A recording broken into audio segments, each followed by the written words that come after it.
Absolutely, yes. 83 million to 64 million for Biden. They stole tens of millions. It's actually a good thing every day that people are getting going, wow, think if this would have never happened, everybody, we would be boiled like frogs and it'd be over.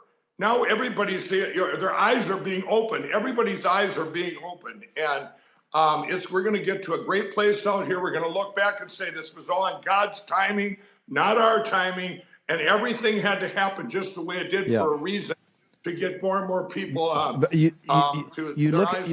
it's actually apparently a good thing that no credible source has verified Mike Lindell's stolen election claims, because it means that his mission is operating on God's timing. 3 years later, and still no one outside of the far right MAGA orbit is buying the My Pillow Guys nonsense. So what else can he do besides claim that divine intervention is doing its magic and we just need to be patient? What he really needs, though, is some monetary intervention. As Lindell said, he spent over $40 million trying to overturn the results of the 2020 presidential election, and asked his supporters for help by buying stock in his online channel. This comes in the wake of news last month that Lindell also was ordered to pay $5 million to a computer forensic expert who disproved his claims about election fraud. But he is not going to stop anytime soon, saying that he is willing to sell everything he owns to keep this farce going. At what point do we think his magic God is finally going to step in? That's why people like Lindell use God as backup for their ridiculous claims. They can say things like, it'll happen in God's time, or we will be proven right in the long run, and no one's able to hold them to it. But what he's doing by invoking God to the highly religious right is simply buying time so he can raise the money he desperately needs. It's a total perversion of faith, and as we know, he is far from the worst person on the right to weaponize his faith. So you got to get to the point where you realize that when they smack you in the face, you smack them back 2 times harder.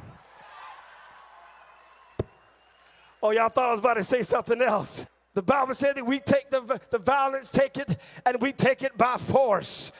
We are here to ready to take this nation back. And I believe without a shadow of a doubt, the only man that God has anointed here in 2024 is Donald J. This is what's so funny about how the far right uses Christianity to further their political goals. They take a statement from the Gospels, a very famous statement, and completely invert it and pervert it so that they do the opposite of what their own faith spells out very, very clearly. This man has absolutely no business calling himself a pastor, but of course, his supporters just eat his tirades right up. For the far right, religion is merely a tool to fundraise and obtain power, which, funnily enough, goes explicitly against the fundamental message of Christianity of humility, grace, poverty, and love. What these morons do is this. They have an established worldview that they bolster by cherry-picking religious ideas and flinging them at the wall, rather than actually adhere to the tenets of their religion, which very much would challenge their worldview. But they don't want to be challenged. They want to be affirmed and raise a whole lot of money while they're doing it.